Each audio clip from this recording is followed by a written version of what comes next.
நியாய விலை கடைகளில் நாட்டு சர்க்கரை, வெல்லம் ஆகியவற்றை விநியோகம் செய்ய நடவடிக்கை எடுக்கப்படும் வாக்குறுதி நம்பர் 68.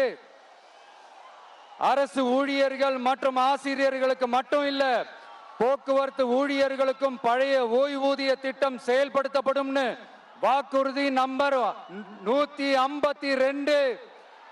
இதெல்லாம் சொன்னாங்களே, செஞ்சாங்களா? இப்ப நம்ம நாமக்கல் மாவட்டத்துக்கு வருவோம். ஒரு நாளைக்கு 5 கோடி முட்டைகள் உற்பத்தி செய்யப்பட்டு உலகம் முழுவதும் ஏற்றுமதி ஆகிற இந்த நாமக்கல் மாவட்டத்தில் அந்த முட்டைகள் வீணாகாம பாதுகாப்பா வைக்க முட்டை சேமிப்பு கிடங்குகள் அமைக்கணும்ன்ற அந்த கோரிக்கையும், பாக்டீரியா மற்றும் வைரலாஜிக்கல் பரிசோதனையை மேற்கொள்ள ஆராய்ச்சி மையம் அமைக்கணும்ன்ற கோரிக்கையும் பல ஆண்டுகளா இருக்கு. ஆனா அதை இதுவரைக்கும் ஆண்ட கட்சிகளும் சரி, இப்ப ஆளும் கட்சிகளும் சரி, அதை பத்தி கொஞ்சம் கூட யோசிக்கவே இல்லை.